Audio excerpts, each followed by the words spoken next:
Hello, everyone. This is the third episode of the Spectrum Spotlight, and my guest today is David Finch.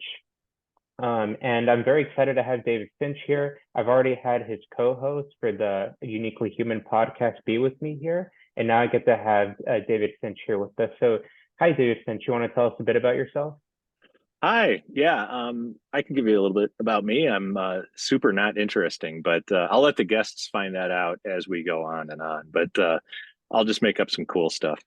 So the fact part is the boring part is I wrote a book. So I was diagnosed with Asperger's back when Asperger's was still a thing, and obviously I still think it's a thing, but whatever. So the label of Asperger's was handed to me.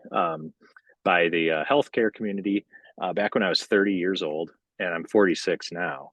But it was my wife who kind of keyed in and was like, wait a minute, I think my husband actually got a lot of things that are consistent with the Asperger's profile. Let's look into this a little bit. So we did, and I got the diagnosis.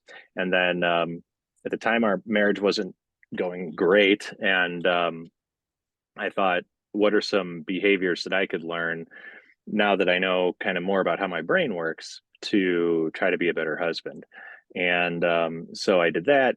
I wrote an essay about it and published that in the New York Times, and that led to a book. So I wrote a book, a memoir about this process of trying to become a better husband, using my diagnosis not as like a cheat code by any means or like a get out of jail free card, but more as a fulcrum, like some leverage that I could use this information about myself to learn these new behaviors. And the book ended up being pretty popular. It's called The Journal of Best Practices, and I published that in 2012.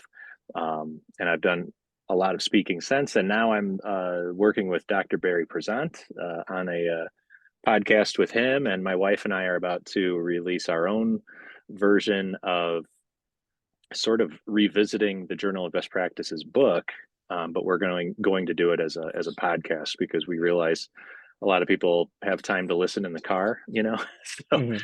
we feel like we can maybe help some more people that way. Awesome, awesome. I'm glad you brought up your book because that was actually leading to my next question, which is like, what made you want to write it? It's not a cheat code book, but what is it supposed to be? Yeah, that's a great question. So the book started, weirdly enough, the book started off as what I would call free therapy. So the same year that I was diagnosed with Asperger's, my wife Kristen was really encouraging me to just start writing. She always thought that uh, I had a kind of a good line on things, and I would write these dumb little fictional things and send them to her just to make her laugh. And she was like, "You should do more with this." So I joined a creative writing workshop in Chicago called Lakeside Writing Workshop or Lakeside Writing Studio, and it was so great because I was trying to figure out for myself, like, oh my gosh, looking back on 30 years, knowing now that I fit the Asperger's profile, that's kind of remarkable. So I was trying to make sense of all that, make sense of the prior 30 years. And so I was just writing these personal essays. And what made me want to turn that into a book, honestly, was the opportunity to do it. So writing was fun for me, but it wasn't until when I published that essay in the New York Times, it was a modern love essay called Somewhere Inside a Path to Empathy. And so they named the essay, not me. I think I named it something like Why Our Marriage Sucks or something like that. And then they gave it a title that's actually useful. But a literary agent read that essay and she contacted me the next day and she was like, I really loved this story about how you and your wife are working to make things better. Would you like to turn this into a book? And I was like, well, sure, let's do that. And I had already written so many just stories, personal essays, little short things that I thought, well, I've got enough here that I can start with, and we can turn this into a book. And so we did, and writing it was awesome. Like I really uh, it was great for somebody who's wired like I am because it was me sitting alone in a bedroom, literally sitting on the bed, propped up with pillows and my feet up, alone for 15 months and just writing. And it was a great routine of thinking about our relationship in different ways and what different episodes or different seasons of our marriage, how those were influenced or affected or whatever by us not knowing, that that I have that I had certain challenges that were, if not quantifiable, then at least explained a little bit by this diagnosis. So to answer the question, what what inspired writing the book was somebody saying from the literary industry saying like, "Oh, you should write a book." So I was like, Mm, "All right, I'll just do that." gotcha. Yeah, I know you've written for the New York Times. You've written for how many other outlets have you written for? Well, quite a few. So, but each to varying degrees. So, New York Times was one, Slate was one, um, and NBC, Psychology Today, and then there have been a number of, um, I'll say, autism focused publications like Zoom, a different lens for autism, or what. There's some magazine called Zoom that was, for the autism community and by the autism community. So I wrote a little bit for them. Um, and then I had a blog for a little while on Psychology Today. And when I realized, like, wait a minute, there are actual real psychologists on here who know things that are evidence based and research based. And I'm just here, just like writing funny opinions and stuff. So I thought maybe I should dial this back on Psychology Today. And obviously, it's the pop culture version of psychology, but at the same time, I didn't want to be coloring anything with misinformation just because I was trying to write a funny article or whatever. And Gotcha. I, I think writing is great for everybody. Like whether or not you choose to go the publishing route, like publishing and writing are much different things. Writing is very therapeutic, and I think it's very vital and important for people to be able to sit down with a piece of paper and just get their thoughts out because that can really change your relationship to the subject matter, to whatever's on your mind. If you choose to publish, that's a different story because now I think writing is something where you have to be interested in what you're writing first. So your first draft of something has to be interesting to you. Your second draft, if you want people to read it, you have to start thinking, well, if I'm the audience of this piece, how do I make it interesting for them? And then all the subsequent drafts are just cleaning it up and making it, perfect for your audience. Yeah, that is true. Wow, you've written for quite a number of publications. That's awesome. New York Times, Slate. That's really awesome. Why do you think your book sold so well? Because it did sell very well, and I think it did make you a New York Times best-selling author. Right. Yeah. Another great question. So the the book sold. Okay. So the a little industry secret is part of the reason it's a New York Times best-selling book is because it enjoyed the particular book that I wrote. Like for whatever reason, just fortune was random and fell in my lap. We got good publicity before the book was published. So once a book is announced, like they say, hey, the book is going to be published on January 2nd, and they start promoting it in like November, December. Um, they rack up all these pre-sales, and so we had such good publicity going on for the book prior, and this was all like the team that handles all this was at the publisher and at my agent, and I just sat there in my house saying like, okay, yeah, good, we got another magazine. I had nothing really to do with too much of the publication, I'm sorry, the publicity prior to publication. But then when the book sells and it's January 2nd, all those pre-sales where people pre-ordered it, they all hit on the same day. And so if you've got a month worth of sales that all hit on the same day, um, the New York Times bestseller list looks at that and says like, oh my gosh, he sold 3,000 copies just today. It's like, well, no, I sold them over the course of 45 days, but they're all being counted at the same time. So that was all preliminary. And then what kept us on the bestseller list for a couple months was going and do it. So the work that I did was then I started reaching out to shows like This American Life and All Things Considered on NPR, and just getting it kind of refreshed in the publicity of where people are paying attention to books. So between like January when my book was published and I'll say March or April, I had a number of follow-up large scale like national media appearances, and that helps to move the needle. But really what has kept the book selling, and we've had multiple printings, like 8 or 9 printings or something like that, and close to, if not exceeding 100,000 copies. I'm not quite sure because I should pay attention to that stuff, but I don't. The reason I think it's really selling is because accidentally it helps people. So I wrote it to be a humor-driven, just funny memoir about our marriage.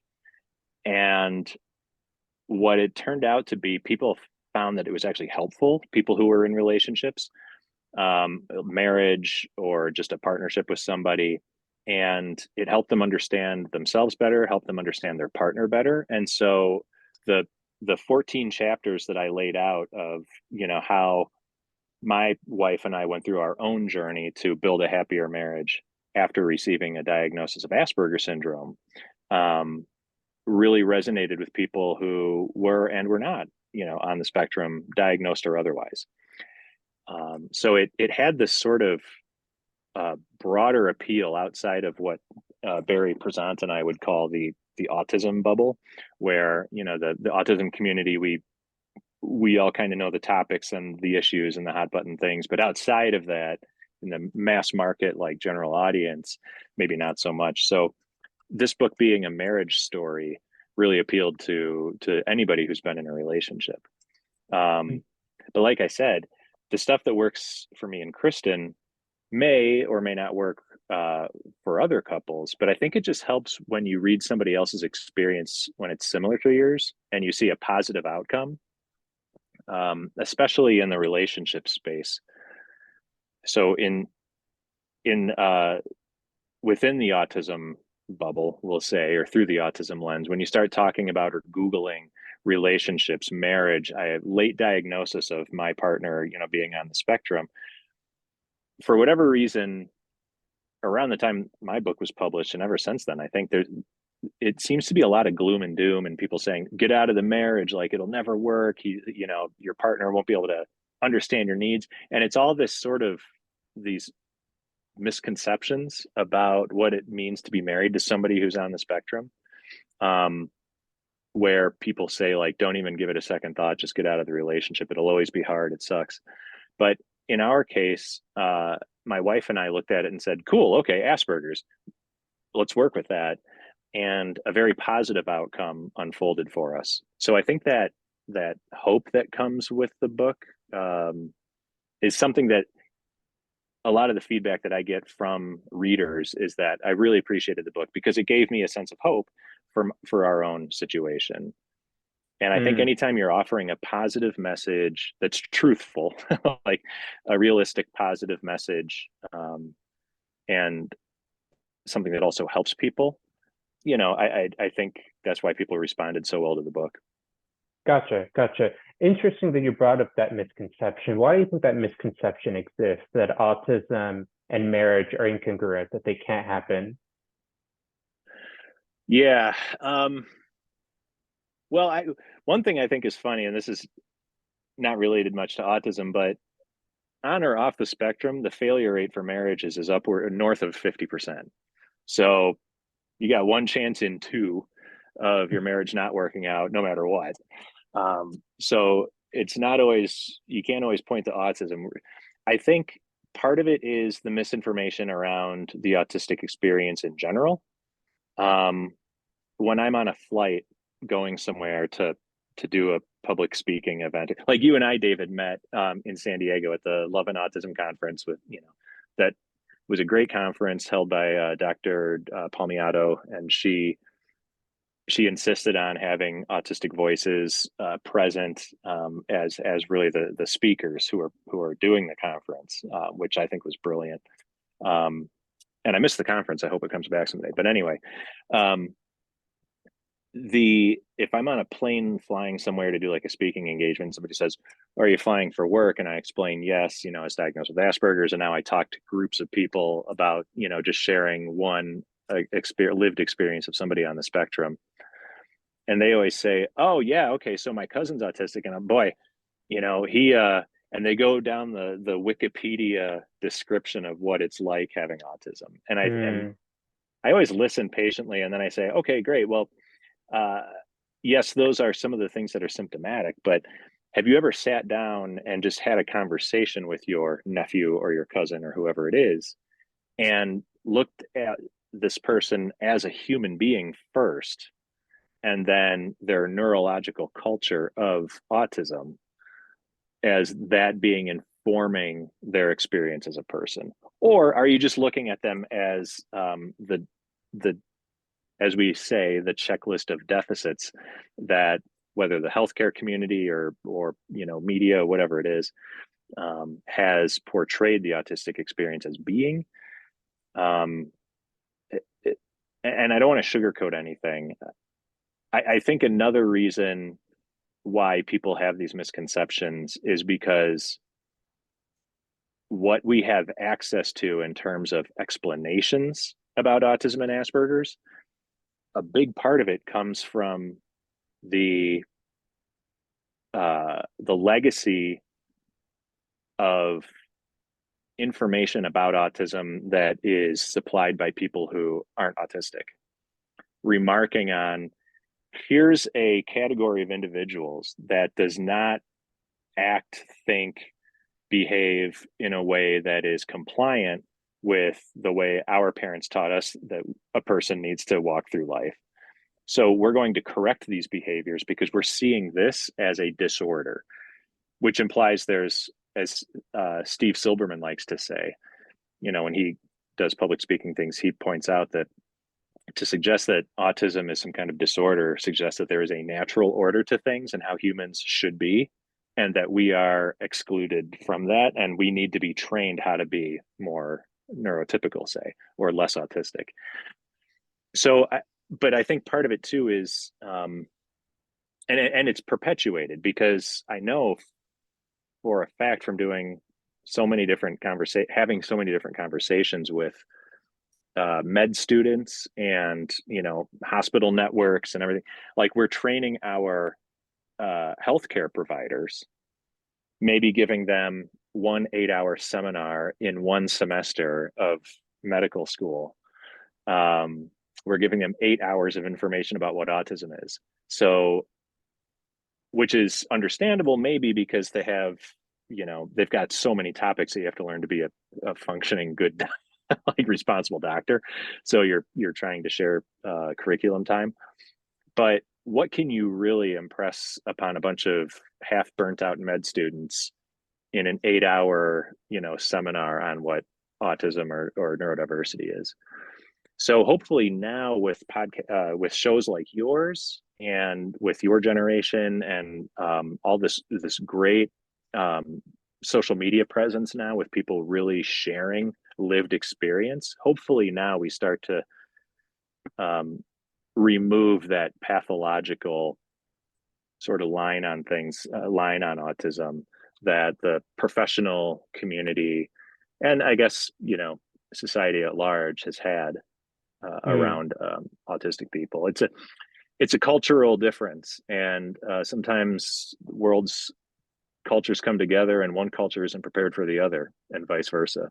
I'm glad you brought up Steve Silverman because he was at that conference as well, I believe the first one, and he also, in his book Neurotypes, he did show an interesting statistic that married couples that have kids on the autism spectrum, they don't actually increase the rate of divorce. It's statistically insignificant. There's this myth that having a child on the autism spectrum, it significantly increases the odds of divorce.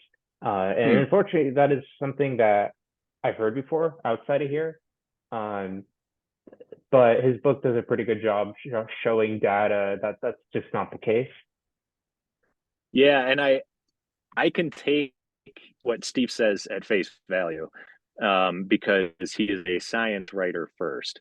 So when he comes something, everybody has their own answer on biases, but as a science writer, I feel comfort with his level of diligence in finding data-backed truth of situations, which cut through the noise of, like you said, all the chatter and the speculation. It's that noise floor. And so when you get, here's the other thing that I think is funny too. Sometimes people who are on the spectrum will say, "Hey, we don't need all these gnostics weighing in on the autistic experience," and that's a valid opinion, whatever. But what I will say is that, um, thank goodness, works of like Barry Prezant, Steve Balance, um, the great lived experience work from people like Stephen Shore or yourself or anybody who's out there just sharing it from a lived experience point of view. So we need this balance, but somebody like Steve is great because uh, it's constructive. Like it's research based. It's not just a bunch of opinions, and it's not just a bunch of conjecture. Um, so I'm totally open and appreciative, totally open to and appreciative of anybody who's doing work in good faith to understand the autistic culture, whether they're on the spectrum or not. Gotcha. So I guess the solution to fight back against that stereotype is just to have more stuff like this, more podcasts like this, more lived experiences being shared, because that is important. That I think I agree that that is important. I'm glad podcasts like Uniquely Human, which you're a co-host of, and podcasts like this and many others exist. Which, speaking of podcasts, you also have another podcast that you host, but I think this one is just you. I think the podcast is called Dave, and I can't remember the subtitle off my head. You want to say a little bit about that one? Yeah, thank you for reminding me that I did that. Mm-hmm. And I keep meaning to get back to it. So I did in 2021, pandemic era, like whatever. I launched a podcast called Dave, the relationships podcast, hosted by an idiot.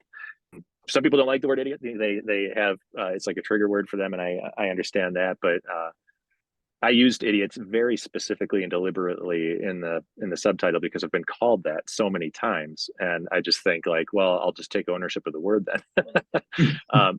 But uh, that series right now, it's only like 6 episodes or 7 episodes on there, and my intention was I wanted to have a podcast where I could unpack the things that I was, quote, doing wrong in trying to live in a predominantly not autistic world. Meaning, so I had a segment on there called Be My Friend. And the Be My Friend segment was an interview segment, like much like we're doing right now. But with somebody that, just random person who I was like, oh, that'd be cool to talk to them for a minute. And then I would unpack that, with my wife, Kristen, and I'd bring her in and be like, so why didn't a friendship emerge when I had this conversation with so and so or XYZ? And it's that show is very heavily produced. Like it was parts of it were scripted. I would have like little fictional scenes, cutaways that would be illustrative of the point I was making. It wasn't just me sitting in a room talking by myself. So there was a lot of production value going on with that. And at around the same time, my own business started taking off, and I had more contracts for different things, and I had to pay attention to those first because that's what pays the bills. But then this is terrible, but I got way into this video game, and I never do that. I never get like sucked in or addicted to video games. But there's this video game series called The Witcher, and I bought Witcher 3 because I knew I was going to have a week on the couch because that was when all the vaccines were coming out for COVID, and people were like, just plan to be like feeling like garbage for a few days. And so I was like, well, I'll just play The Witcher. And I got so absorbed in this, like everything fell to the wayside. I ended up like letting go of a few different work contracts. I stopped making my podcast. And it's so dumb because, you know, I was, well, what was that, 2 years ago? So I was almost 45 years old, mortgage, family, car payments. And I was so like pulled into this Witcher online world that yeah. So I do need to get back to that. And I really enjoyed that. And I think that again, creatively, the podcast is called Dave, and it was fun for me to have that creative outlet, but um I never want to do things that are just completely um uh we'll say self-absorbed, or you know, I basically want to do something that's going to bring some value to people. So um I would kind of give a glimpse, like what you were just describing. I thought it was important to give a glimpse into the lived experience of somebody on the spectrum. But what I will say is a big asterisk on that is I'm giving yet another lived experience of a white guy on the spectrum. So while that's whatever, that's fine.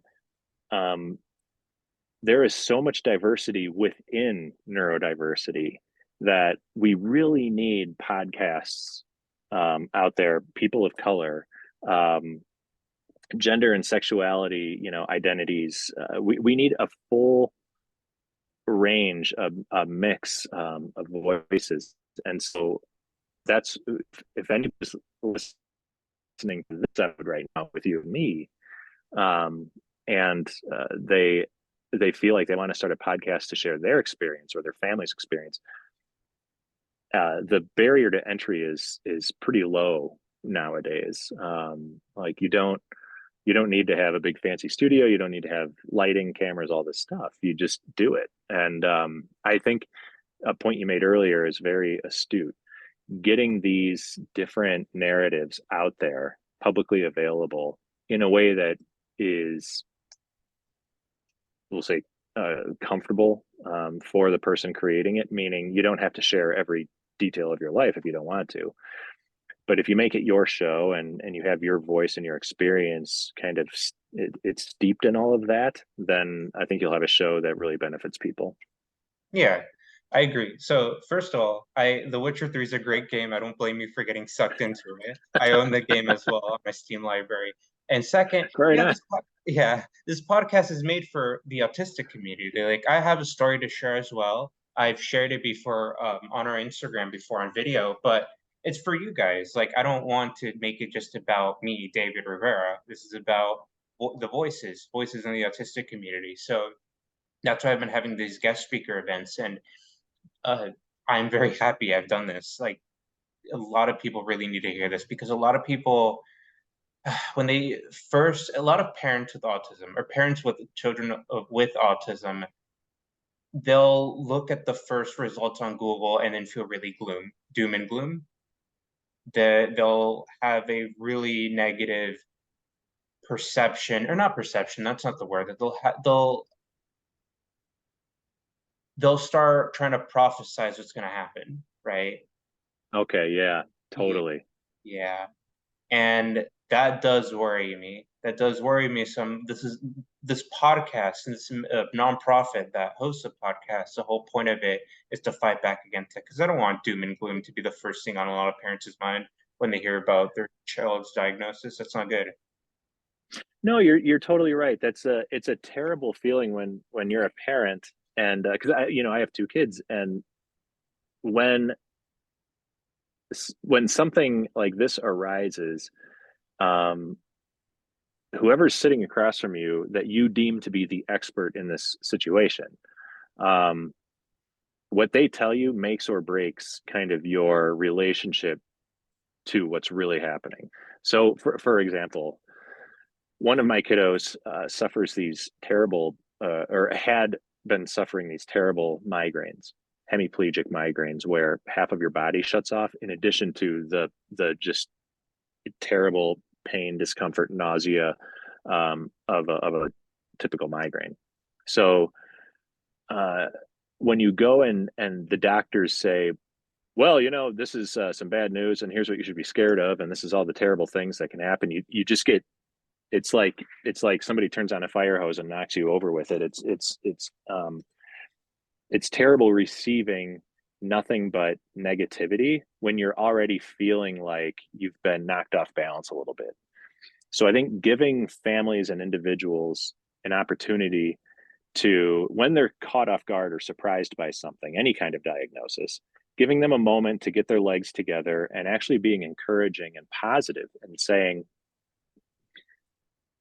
we can discuss the challenges, but I just want to frame this first and foremost by saying this diagnosis doesn't change you or your child or your partner, your spouse, whatever.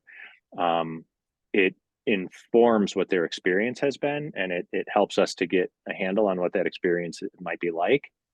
But one thing parents need to know is that even a doctor who has been researching autism maybe for their whole career, we could call them an expert in autism, like a big capital A, like what it looks like in many, many, many different cases. But even that person is no substitute for a parent knowing their child first. So the parents are the expert in their children and will ultimately become experts in their children's autism. And that is something like parents really need to rely on their instinct as parents and the custodians of these amazing kids, when online quote unquote support groups or the family physician or the mother-in-law who thinks she knows best or the father-in-law who thinks he knows best, grandparents, all these things, everybody's going to have their opinions. Some of them are going to be quote unquote experts. Parents are the experts in their children. Individuals are experts in themselves. So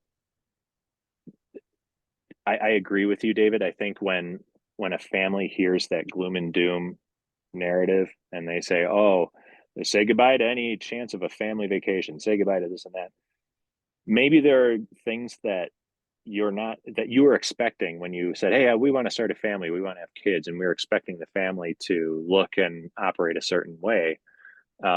Maybe there are things that you are going to have to adjust your expectations of, but those are not the important things about what it means to be a family and what it means to love your kids. So yeah, I agree. And I think that what moves the needle is the groundswell that like what we're doing, right? Which is offering these first person accounts, we'll say, as much as possible, because I would suggest that a doctor who has gotten 8 hours or 12 hours or whatever in med school about what autism is and looks like, if we can balance that with, if that same doctor can just listen to this show 30 minutes on the way into the hospital on her way to work that day, she's going to be a lot more informed about what it might be, and there will be less knee-jerk reaction to say like, oh, you got a tough road ahead, this is going to be brutal. We don't know that. Just love your kid, show up for your kid, and when the challenges come up, deal with them. But don't start to look at, I think if people start to look at the entire landscape of raising their child as gloom doom challenges, then you find what you look for. All you're going to find are challenges. But if you find the moments that are like, yeah, we're doing the family thing, this is who our kid is, and we love our kid, that's what you're going to find. You're going to find things to be grateful for, to be positive about. And again, not sugarcoating the experiences of people who are raising children and young adults, and even continuing to take care of their children who are adults into the rest of their lives. The real challenges that come with some aspects of what it means to be autistic, whether that's self-injurious behavior, executive function challenges that would prevent them from even being able to leave the house safely. These different things, extreme sensitivities, these are obviously very serious concerns, but deal with those when they come up, and understand that your child's experience of this will be different than literally every other kid who's out there dealing with something that a textbook would call being the same thing. Right. It's a spectrum. Like the experiences are like the autistic experience is not like a cookie cutter experience that everyone has. It's very different for various people. Yeah. Yeah. So one last question, or two more if we have time, because the timer here for the Zoom meeting is running out. But how did you and Okay. Dr. Prezant meet? Well, we met ironically on the way to the conference, the Love and Autism conference in San Diego. Really? Okay. Yeah. So we were both scheduled to be appearing there. And Steve was at that conference and some other people. And I was like, yeah, sure. I better get to know who these different people are. And oh, hang on, we have one question. Are we having Q&A time? We can do We are. Q&A if. We are. After, so Oh, what good. I'll be doing is I'll be ending the call as soon as we're done with the interview part, and then we'll be switching to Q&A. Sweet. Yeah. All right, cool. So anyway, we met because we were talking at the same conference, is the short answer. But it was funny, on the flight on the way there, my wife Kristen was with me, and I had bought his book because I had heard so much about him, and I leaned over to her and I was like, this guy's going to be at the conference and I better, become familiar with his work so I don't embarrass myself. His name is Dr. Barry Prezant. And my wife Kristen, now she was a speech and language pathologist for the first half of her career, and she was working with kids with autism. She was very familiar already with who this guy was. She's like, wait a minute, Dr. Prezant. She's like, he's one of the people who inspired me to go into the arena of autism in the first place as a speech practitioner. And so anyway, I introduced myself to him. I was like, hey man, I just read your book, just found out about you, but you're all right, you're cool. And so a couple of years ago is when he reached out again and said, hey, our friendship has grown since then, but he reached out and was like, you do audio stuff, would you want to maybe try to do a podcast together? And I was, sure. And here we are, like almost 90 episodes later, and the thing's going great. That's awesome. It's really interesting because I remember the day Jenny, because I was in Jenny's office, we were setting up that event, and she had given me a list of people to email. This is back in 2015, and she just told me to write down what to write down for each person. And actually, I think I was the one who's, maybe, I can't be for certain, but I think I may have been the one that emailed one of you guys. I can't remember the names, but I know, or I can remember the names well for certain, but I know that she did make me email some of them. So it may have been me who you were speaking to. Oh, that's awesome. Thinking of stuff. Yeah. So Those it's were probably her calling you. words. Yeah, those were her words. But she just, because she was Yeah. doing another thing at the same time, right? We were trying to order like get companies to, like, food companies to, or rather business restaurants to be there and provide food for everyone there. And thankfully a lot of restaurants did get back. And she was doing that and I was writing the emails. We Oh my put gosh. so much work into that. That conference was the best thing. And I know it was exhausting for everybody who was involved in putting it together. And what people don't realize too about conferences like this is, so David, you and Jenny, Dr. Palmiato, are doing all like the heavy lifting, just trying to make sure everybody is where they're supposed to be. And then you'll get people who complain and say, well, there weren't enough chairs on the left side of the room. It's like, well, I guess we can't account for everything. So Yeah. I hope people can appreciate how much work goes into those conferences. But yeah, that's awesome that you were involved in putting it together, man. Good Yeah, I job. was a freshman in high school, but yeah, it really brings me way back. So thank you, David Finch, for being here for the third episode of the Spectrum Spotlight. Hopefully we have you again in the future. And now we're going to move Absolutely. into the Q&A session, but thank you all for listening.